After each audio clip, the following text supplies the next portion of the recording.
So before we get started, I have a confession to make. I drove a car with a check engine light on for 3 years. 3 years, people. Now, before you start getting all judgy on me and stuff, I thought the car was fine. If there was something wrong with it, there would be a sign. There would be smoke, there would be fire, there would be explosions. And occasionally the light went off, so it was fine. Which actually, when you think about it, is a really terrible way to do automotive maintenance. Because here's the thing, cars don't fix themselves. Just like teeth don't fix themselves, and finances don't fix themselves, and culture doesn't fix itself either. So if we look at the warning lights that my car had tried to give me for 3 years, she actually, rest in peace, survived 227,000 miles, so I had her for a long time. But ignoring the warning lights doesn't solve your problems. It teaches you how to function around something that's broken. And if we think about the things in our workplace today that we just are looking at as normal instead of warnings. Burnout. Anybody? What about short-staffed? Do any of you have way more people than you possibly need? Okay, I didn't think so. Turnover. We see that. And here's something in the interviews that I've been doing. People seem to be quicker to anger, don't they? So we're dealing with all of these things, not only us as meeting professionals, but we're dealing with the public, we're dealing with our employees, and we're trying to work all of these things out. So quick poll, how many of you have been specifically recognized for doing good work in the last 7 days? Okay, so that's about a third of the room. Okay, let's take it, how about the last 30 days? Last 30 days? Okay, so that's pretty average, where you have about 30 to 40% of the people in 7 days and about 60% of the room in 30 days. So why are those numbers so important? The Gallup organization, who you're probably familiar with, has what they call the Gallup Q12. And these are 12 statements that Gallup feels that if employees are engaged, they can respond to those positively. So there's 2 of them in particular that I like to point out. Number 1, I have a best friend at work. Now, Gallup, think about, they're a scientific organization, so they are very specific about the words that they choose. So notice that Gallup doesn't say, I have a good friend. Gallup doesn't say, I have people I tolerate. Gallup says best friend. And why? Because Gallup found that even if you don't have the best boss in the world or the best culture in the world, if your BFF works with you, it's harder for you to leave.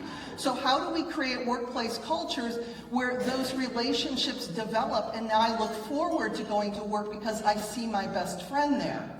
But the other one, in the last 7 days, I have received recognition or praise for doing good work. So again, out of all the numbers on the planet that Gallup could have chosen, why 7 days? It's something that they discovered is the dopamine effect. Dopamine is that feel-good emotion when we feel valued, when we feel appreciated, and Gallup had found that employees need to get that little shot of dopamine about every 7 days.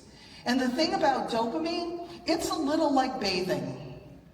If your employees don't get it regularly, your workplace will begin to stink. Thank you so much. You're laughing early in the morning, which is fantastic, because my dad jokes do not get any better than this. Just so you know. But when employees don't get it, they start to feel invisible. And they're asking themselves, do I matter here? Because when employees are recognized, they're energized. And when I talk about energy, it's not like I'm saying that you have to bring your pom-poms to work and everybody gets psyched up. No, you can feel energy, right? You can walk into a restaurant, you can walk into a store, you can walk into any business, and you can feel, do people like working here? It's the same with your organizations. People are walking through, and if you're interviewing those candidates, they're like, does it just feel good? Do I feel like I would fit here? So how can we create that atmosphere where people feel welcomed, where they feel that they want to be there? Because you are training talent. The question is, for whom? I don't know if when you're putting together your 5-year strategic plan, if one of the things you're doing is like, I know, let's develop world-class talent and then donate them to our competitors. Because think about it. Your competitors don't want all of your talent, just your best. Just that meeting professional that maybe doesn't feel that they are appreciated for the skills that they bring. And you don't know when it's going to happen, when they're going to accept that lunch from a competitor down the street, or that call from a recruiter, or maybe they're updating their LinkedIn profile at 10:30 at night. We don't know until it actually happens. So another quick finger poll. I want you to bring to mind your very best employee. Okay? Very best employee. Maybe they're even sitting next to you, but here's the poll. On a finger poll, you're going to put up a 1 if there is no chance that they would leave if they got that call. 2, I'm pretty confident. 3, neutral. 4, yeah, I'm getting nervous. 5, yeah, I'm super nervous. So best person, bring them to mind and put up that finger. What is the chance that you feel that they would leave? Okay, so we got some 4s, we got some 3s, got some 1s and some 2s. Okay, I see a 1. So what are you doing that you feel, and shout it out, no, that you feel that person, how are you treating that person? What are you doing that you feel confident that they'd stay? Yeah. Individual and making sure they have everything they need and they're being fulfilled, continuous cross training in other areas, engaged and energized. So open communication, giving them the tools that they need, being there for them, being transparent, letting them know that they matter. And it's in that. So it takes a little bit of time, yes, takes some effort. And so let me ask you one other question. So do you treat all of your employees exactly the same? No. It's an individual connection, because there are some people who need that, who desire that, who want that constant communication, and there are other people that are like, can't you just let me sit in my desk and get my work done? And they're fine. We need everybody for our workplace to make it go around. And it is about the money. We like to say, oh yeah, it's the culture, it's not about the money. No, money's a big thing. And it's not as big as what we put it on. Because I can't tell you how many times I do these programs and I will talk to people who left their job and took a 30% decrease to go somewhere else because it was such a toxic waste dump of an organization, and they're glowing because they're finally found what they're supposed to do. So yes, money is important. It's how we measure ourselves, how we measure our success, and how our employees also compare their success with others. And we don't have to be in the top 100% of paying if we get the culture right.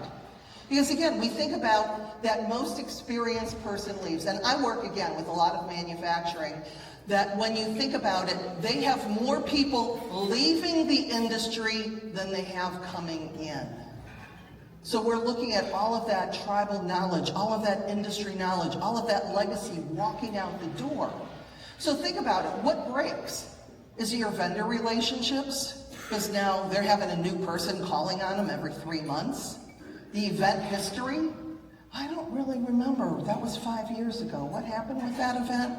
Compliance knowledge, or how things get done, or even more, the knowledge that no one wrote down. How are we capturing that?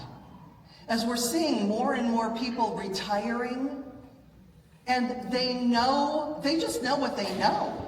And we ask them, why do you do it that way? I don't know, I've always done it this way. It's just the way that we do things. So sitting down and looking for ways to capture that information, because vacancies are visible, but that capability loss is not. We know when we're short-staffed. We can see the numbers, but how is that impacting the rest of our business? And yes, I did bootleg your Facebook page, just in case. Pay attention, you may see yourself in my videos. You don't wait for things to go wrong. You build systems so that they don't. And retention works the same way.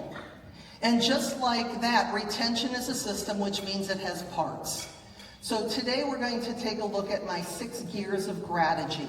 The first one is attitude, because that is really everything. That it's us and the way that we look at things and the way that we look at the workplace, and we realize that things have changed, and we are not going back to the good old days of 2019. Can't believe that was already 6 years ago. Holy guacamole that the world changed. Next is appreciation, and this is actually the personal practice of finding the good, how it rewires our brain and helps us to bring that person to the workplace. Then we take a look at access. This is not only access to you as leaders, but access to the tools and resources that employees need. Then we'll take a look at applause. And this is how we normally look at recognition, is what is that tangible recognition for a job well done? Acts of service this is the why we do what we do. Why are you in this room? Why are you continuing to stay in this industry? And finding out those conversations that you're having in the hallway and in the classes and between programs. And finally, we'll bring it home with accountability. Because I want to make sure that when you go back to your office, to your facility, to wherever you're going on Monday, that you have some usable, implementable actions that you can start. So does that sound good? Yes. All righty then. Because when the gears are running in connection with each other, your workplace flows smoothly. And yes, I love my graphic. All right, so let's start with attitude. Because remember back in the day when we were interviewing people, and it was like if you want to work for my company, you have to change to work for me. How's that working for you? How can we change our environment so that we can attract the people that we need? The people who are coming in who want things like, I don't know, work-life balance, flexible scheduling, remote work, all the sentences that like before 2019 were a nice to have. Oh no, this is what we're looking for. So how are we changing our attitude? And again, our attitude is the one thing that we can change. I think back to, it was a beautiful day in my hometown, Cleveland, Ohio.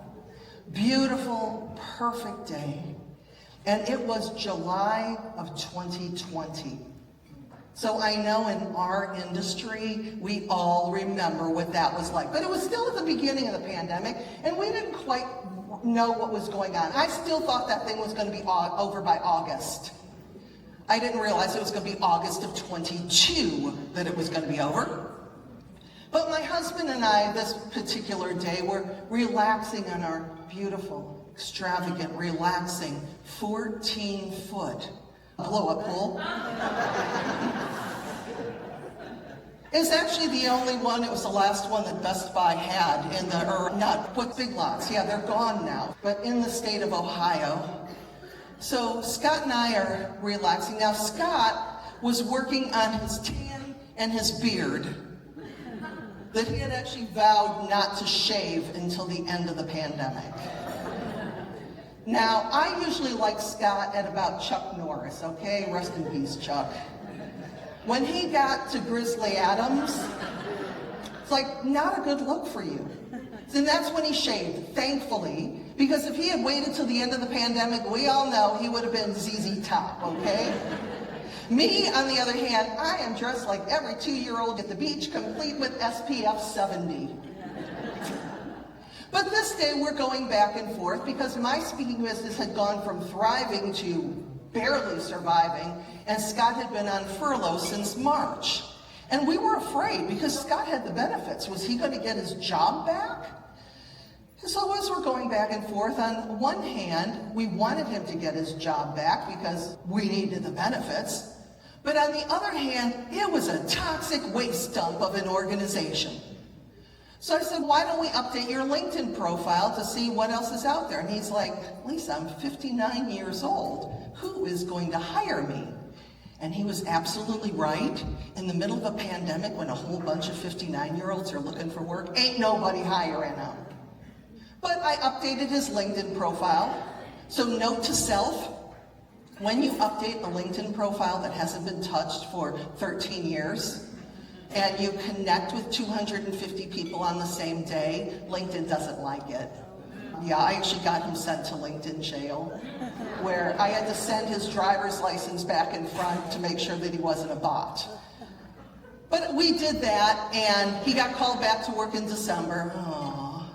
But the following year, somebody found him on LinkedIn, and the day before his 60th birthday, he was made a job offer. And the funny thing about that is, Scott is the oldest dude by far that works there. He's got coats older than most of the people that he works with. But it was all about attitude, because here we have everything crashing down, and we realized that we couldn't control the situation. The only thing that we could control was how we showed up in it. So for me, it was like, I've gotten to spend 8 months with my husband. We had a great time during that time. I started my podcast. I discovered acrylic painting. Actually, I started with adult paint by numbers on Amazon and then took up painting after that. So when we look for the good, we can always find it. But when it comes to that attitude, again, the expectations that we have people coming in, they want things differently. And if we look at newer generations coming into the workplace, and we understand that they do want to work, they do want to be loyal, they do want to find a home, they just think differently. So how can we change our attitude and change our workplace to attract the people that we need to get the job done? One of the best ways that we can do that is through a practice of appreciation. Now, my company is Grategy, which is gratitude and strategy mushed together into one big beautiful word that I own. But it all started actually in 2009 with a fire walk. So any firewalkers in the room? Yay, we have one! Every once in a while, there is a person. Now, so you will agree with me, it does look like this. And to answer the questions that's probably going through your head, this is a 12-foot bed of red-hot burning embers. No, I did not get burned, and no, I have no idea why I didn't get burned. Because this wasn't my first fire walk. I did my first one in 1989, and I was 6, just in case you didn't know that. Yeah, thanks for laughing. I actually had a client come up to me when I shared that little tidbit. She's like, I can't believe you walked on fire when you were 6. I said, I can't believe you thought I was born in 1983. That's awesome. So, as my friends and I are driving home from Chicago, we're jacked up. We're excited. You might actually say we were fired up. We also knew that unless we took action, all of that stuff that we went through for the last 4 days would go right out the window, and we didn't want that to happen again. So we opened up a Facebook thread, and we shared with each other people we met, experiences we had, things that we learned. And one of my friends, Mike, said, why don't we write down 3 things we're grateful for?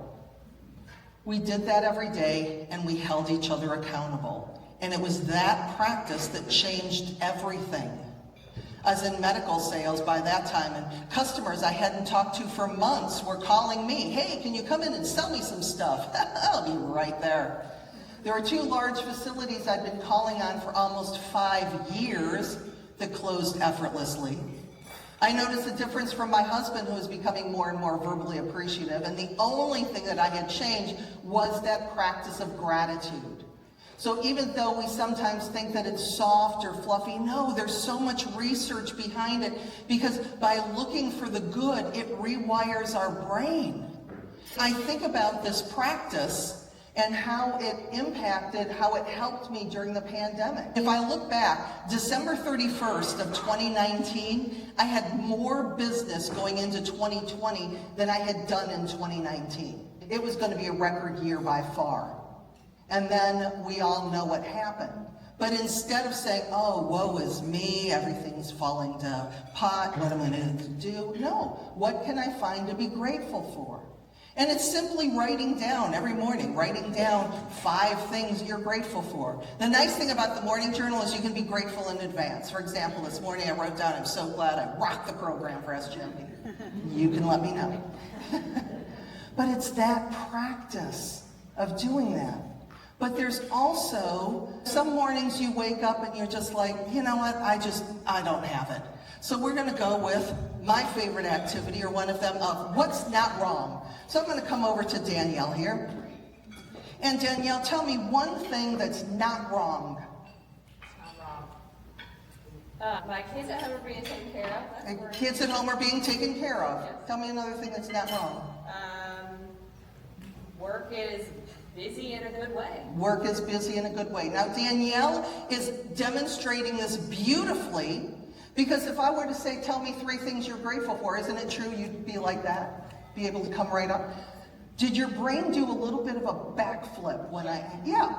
So guess what? You all get to try this. I'm going to bring you back when I raise my hand, just so I don't have to be yelling at you. But I want you to turn to your neighbor next to you and share one thing back and forth. What's not wrong? Go ahead, talk to each other.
Come on back.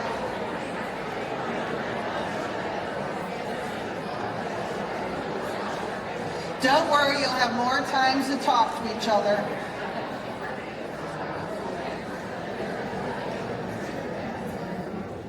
So did you feel the backflip? Yeah. So you have 2 tools right there, because sometimes we wake up and we're like, these are the things I'm grateful for. We write them down. We use a notebook that doesn't have dates, because dates will mess you up, right? You get a beautiful journal. You're filling in all the dates for a couple weeks. And then you forget for a couple days, and either you got to go back and fill in the extra dates so we don't have any blank spaces, or we just say, I failed, and move on. No! A notebook without dates is your best friend. And then on the other days, that if we can get to one thing that's not wrong, it helps to move us closer. And it helps us to have more access to people. I remember when I was 23, I was working for a company in Cleveland, Ohio called the Premier Industries. It was started by Mort Mandel out of the trunk of his car in the 1940s selling fasteners.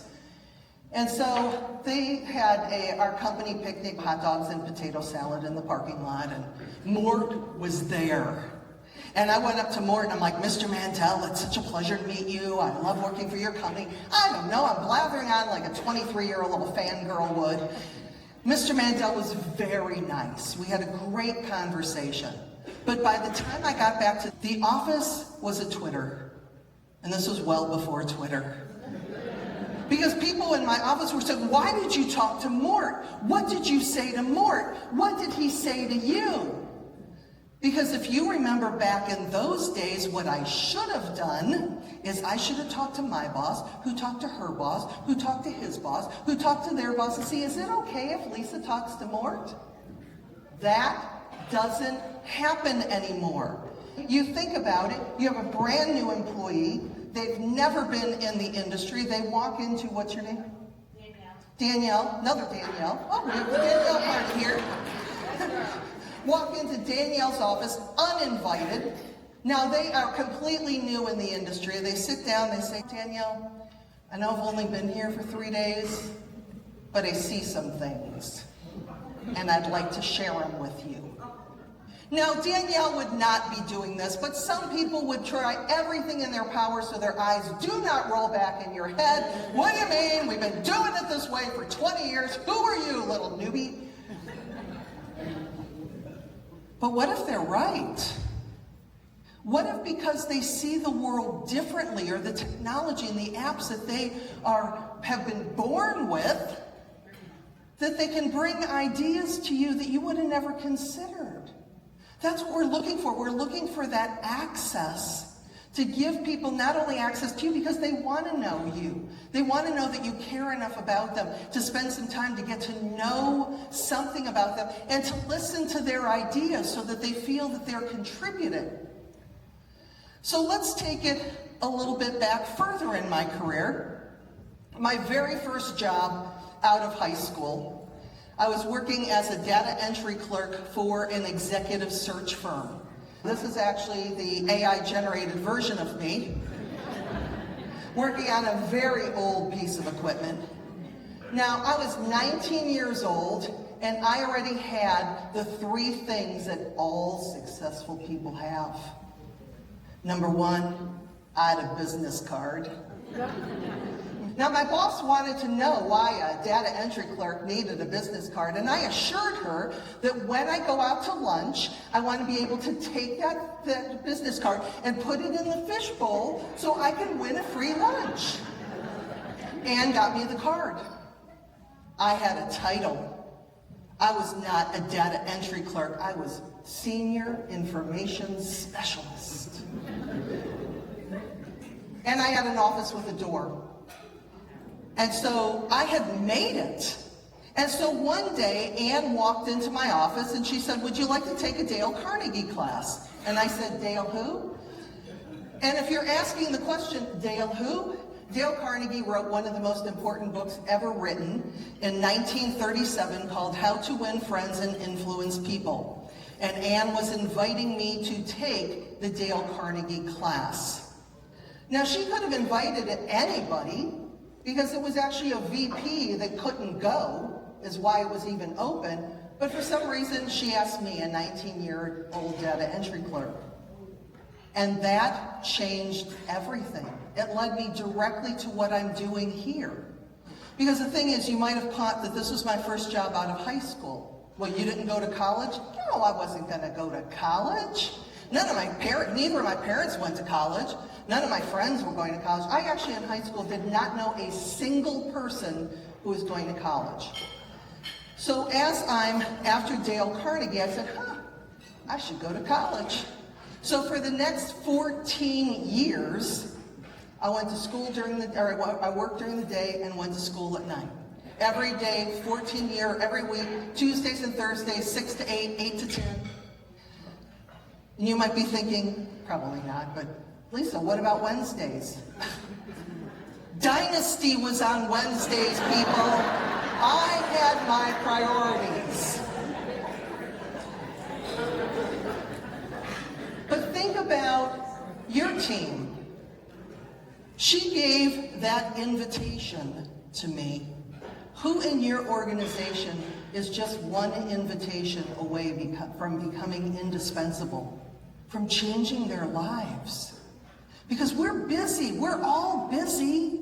So when you have that employee that wants to take classes or is spending time learning and motivating on themselves and wanting more, give that to them, because this is one thing, survey after research, that's what employees are looking at. How are you investing in your people?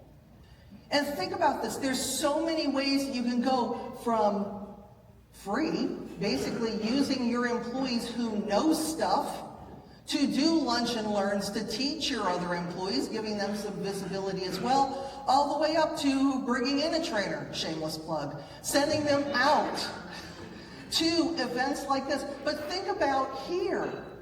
You have a brand new employee, and you bring them to SGMP. And not only are they going to start building their network, making connections, but finding out the why you do what they do, but it's also a great recruiting tool for the bar on Friday night. Because you bring that employee to beautiful, historic Williamsburg, Virginia, and on Friday they go to the bar with their friends. And their friends are like, hey, how was your work week? And they're like, it was awesome. I got to go to SGMP. I got to see historic Williamsburg. It was amazing. I met all these people. My company never took me to historic Williamsburg. How do I work for a company like that? So it's those investments that you are doing for your people that are allowing them to stay. So we look at applause, again, that tangible recognition for a job well done, thinking about that 7 days. How am I recognizing my employees? Marshall Lasada did a study where he looked at teams and how they communicated with each other. And he found that there is a 6-to-1 positivity ratio when it comes to giving feedback that keeps the most engaged people. What does that mean? For every 1 negative response, they hear at least 6 positives. And this isn't all, oh yay, everything you do is so good. So that's a good start to an idea. Let's see how we can build on it. The Lasada line is about 3-to-1. 3-to-1 is 3 positives for every 1 negative, and that's neutral. Your employees are doing exactly enough work so that they don't get fired. You are probably paying them exactly enough so they don't quit. We also refer to them as quiet quitters, because goodness knows we have to label everybody these days. Quiet quitting, rage quitting, Monday quitting, whatever it is. But below that line, that's where your problem children hang out. And think about who gets the attention. Rock stars and problem children. So if you look at the Gallup numbers, Gallup is about 30% of your employees are actively engaged, 50% of your employees are neither engaged nor disengaged, and 20% of your employees are actively disengaged. You have 50% of your people that you can make a difference to. Think about it. If I go up to Zandra and I'm like, you know what, Zandra, I would just really appreciate you always being here. I can count on you. Thank you. Maybe Zandra was in that 50% that she was just showing up, and now she's, that felt pretty good. To give me some more of that. And I've just given Zandra the tools she needs to move into rock star, because think about these people down here. They want company, don't they? Come join us. So we look at, I was doing a program. This guy came up to me afterwards, and he said, Lisa, when I do something wrong, I get recognized 100% of the time. But when I do something well, it rarely gets noticed. How can we flip that? I was speaking at a conference a couple months ago, and I loved this t-shirt so much, I made this woman turn around so I could take a picture of it. Can you imagine working for a company that the bosses wore this? I know, aww. So we look at how can we recognize people, and part of that is the gold star. Did somebody take a picture of that? Okay, go ahead. Got it? We're good? All right. But think about gold stars. Gold stars in kindergarten, they were awesome, weren't they? So this time you have the opportunity to give people verbal gold stars. So here's your homework for the rest of the day and the rest of the week that you're here, of find somebody whose role strengthens this profession. Somebody who you admire, somebody who, maybe you know but have never said the words. Maybe there's somebody that you just met, maybe there's somebody that you've known for years. But give them that verbal gold star. Let them know how they make a difference, and having those conversations. So this is one of my favorite parts of the program, because there's going to be a little bit of audience participation here, and we're going to celebrate the people who make government meetings happen. I am going to go through a list of people that I believe are in this room, and your response is going to be, you rock. Let's practice. You rock. Okay. Here we go. Government meeting planners, you've had a speaker cancel, not this one, AV stop working, an attendee complain, a last-minute schedule change, sometimes before breakfast. And somehow people still walk away saying, wow, that was seamless. Yeah. Budget wizards and compliance experts, you can stretch a budget so far it deserves its own Olympic event. Per diem rates, approvals, audits, procurement rules, all while somebody from leadership is asking why the coffee costs so much.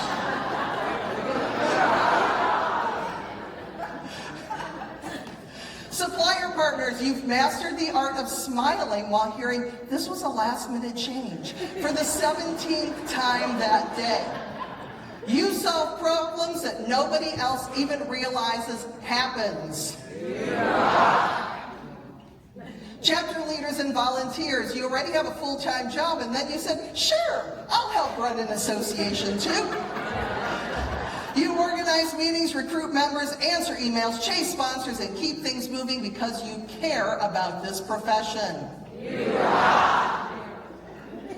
CGMPs, mentors, and industry veterans, you remember how things were done before online registration, hybrid meetings, mobile apps, and 27 password-protected portals. And when something goes sideways, everyone still turns to you first. Yeah.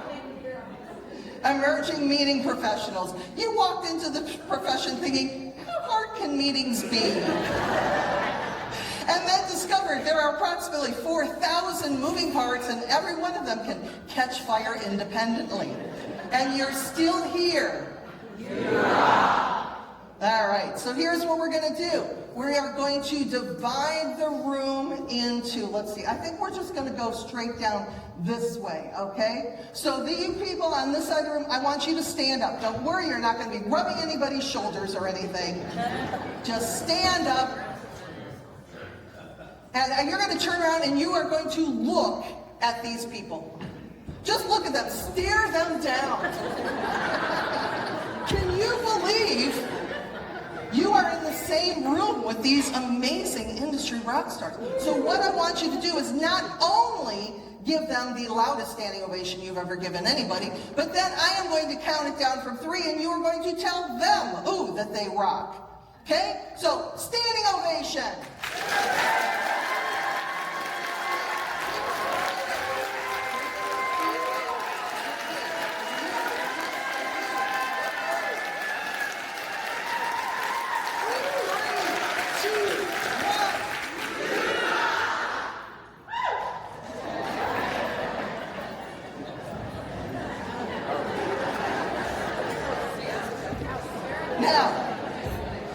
Now, this is not a competition.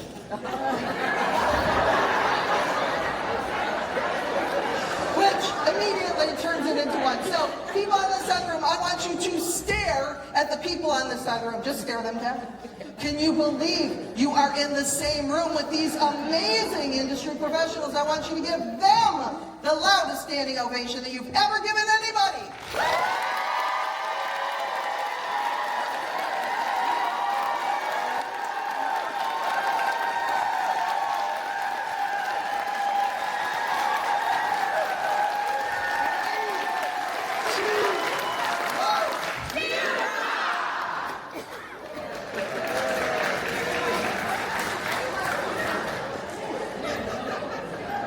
Now, that felt good, receiving that appreciation, right? I mean, you can feel the energy of it. But it probably felt even better giving it. And that's what we need to do more of. When we see something, we say something. We let people know the work that they do, that they matter. So from me to you, to everybody in this room, for every successful conference, training, board meeting, and event that people attend without thinking twice about what happens because somebody behind the scenes carried the stress so everybody else could focus on the experience. Most people will never fully understand how hard you work to make things look this easy, because the people in this room do. And so from me to you, I want to let you know that you rock. So just thinking about, again, and sharing these ideas with each other, how are you recognizing your people? There's so many different ways. We have milestones. If you're starting your milestone, for example, at 3 or 5 years, start it at 1.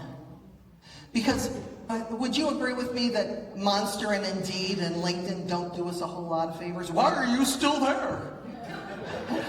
When I was an executive recruiter way back in the day, I'd be looking at resumes, and if somebody was there for less than 5 years, I'd be like, job hopper.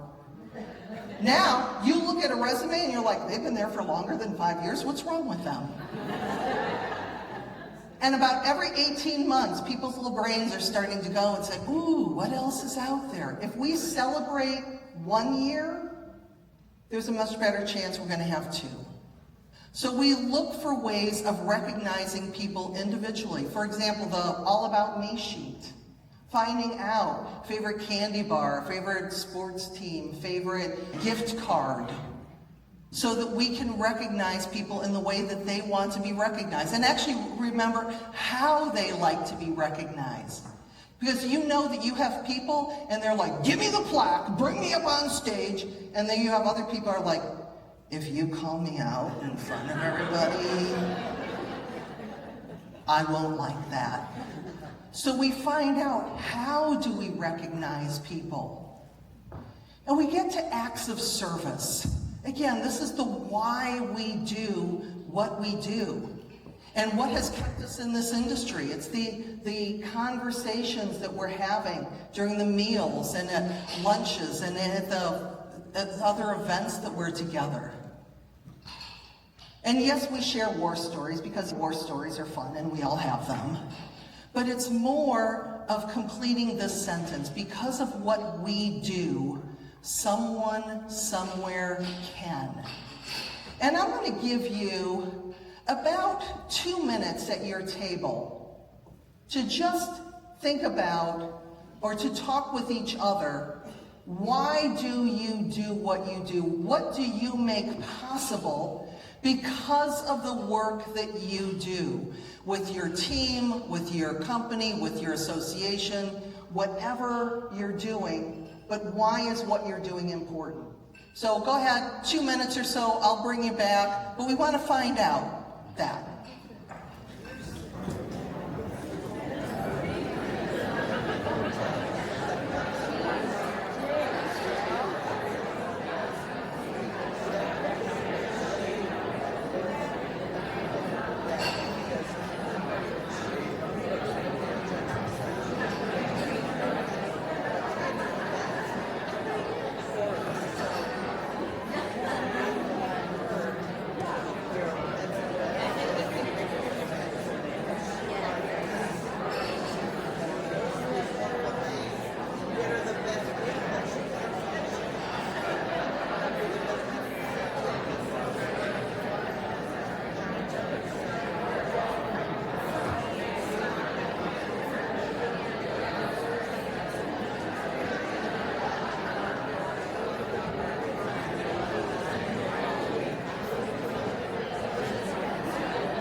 About 30 seconds.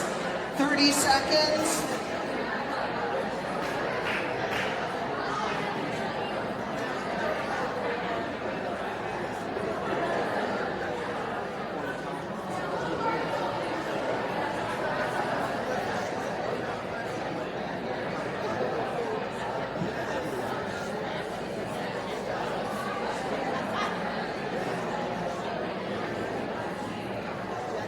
come back.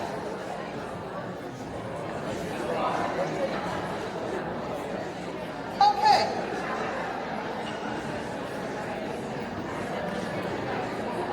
Come on back. All right, so I'd love to hear from a couple of you. So this is your opportunity. If you heard or shared something, if you heard something from somebody else that you thought was really cool or beautiful, you can point at them and make them talk. Okay, oh, I have all kinds of fingers pointing back here. I know, your most terrifying everything ever. Oh, and I was a keynote speaker, so I Hi, everybody. So tell who you are and finish the sentence then. Sure, no problem. My name is Erin Mark. I'm a fellow keynote speaker, and because of what we do, pay attention. Okay. Here's what I do because I was end life stage in 2019. I was born with a terminal illness called cystic fibrosis, and at the very last moment, as I was slipping away, going into hospice, there was a breakthrough drug that was approved, and it saved my life. And what I learned is everything I needed to live for this next chapter to really live, I had already learned while dying, and what uncertainty and change and how we can still thrive through that, no matter what is ahead for us. And I have all these bonus years that I get to have, and I want to make an impact.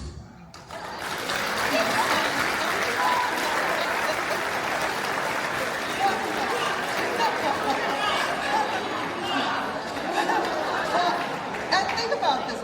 See, these are the types of conversations that now we have an immediate connection. We have joy, we have thankfulness, we have the miracle of what we just saw that made it possible to have that conversation in the room. So that was amazing. Okay, one or two more. Going to be hard to top that. Wait a minute. That must be the voice of God. You're being pointed at, young miss. Okay, who are you? Yeah. Good morning, everyone. My name is Lorna Battles. I am actually from here, Virginia. I work for the state, and my official title is Language and Disability Access Coordinator. Because of what I do, someone somewhere can understand the benefits and products that the state offer for people who have language barrier and who have a disability. So really striving for equal access and accessibilities are maintained. Thank you for sharing those. Want to make sure that we're finishing up on time, and I still have some more good stuff for you, including a gift. We all love gifts. So on this, now this barcode does not take the place of any of the surveys that you're doing for SGMP, but what this will do is this will give you, if you scan the code, it will give you access to my last book called Thank You Very Much, Gratitude Strategies to Create a Workplace Culture That Rocks. It is not designed to be read cover to cover.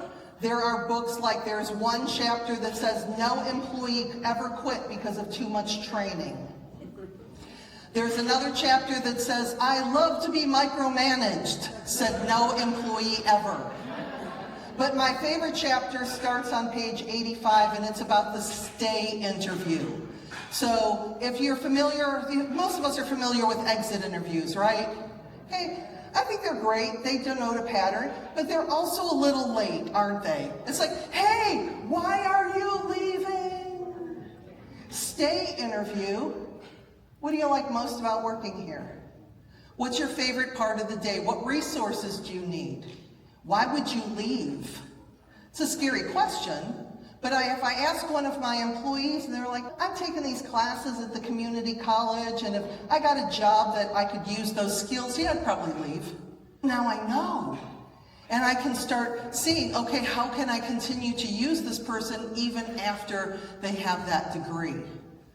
So that is, and I focused on Manny DeSantis. Manny is a CEO of 3 fastener plants. So you think Manny's a busy guy, right?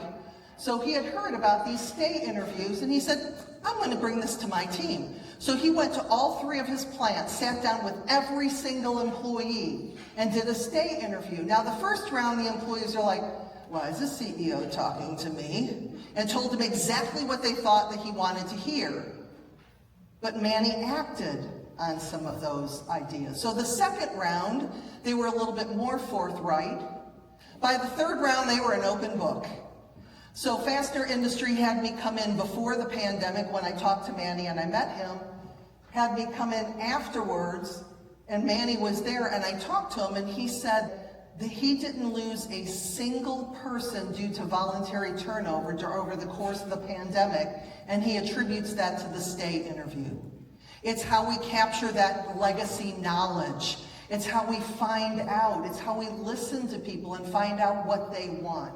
So that's just one of the many chapters in the book there. And I'll put this up at the very end. Because accountability, we're bringing it all home. If we think about the fact that your culture didn't happen overnight, and it is not going to change overnight. And a lot of times we come to an event like this, we have 82 things on our to-do list, all these great ideas we've gotten here. And when do we want those ideas done? Now, yesterday. And what are your employees saying? Oh no, she just came back from SGMP. Let's ignore everything she says for the next 2 weeks until things go back to normal. No! A lot of times it starts with the apology approach. The apology approach is, you know what, I have not been letting you know how much I appreciate you. I'm going to do a better job at that.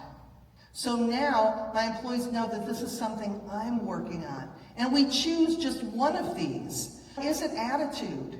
Is this something that I need to check myself before I walk in the door?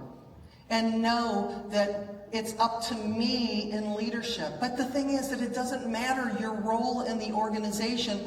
We all play a role. Because we all have the opportunity to make someone's day a little bit better, or we can make it a little bit worse. What about appreciation? For a lot of you, that's going to be, you know what? I think I will start writing down my gratitudes and just keeping that journal and just seeing how the ebbs and flows of my life.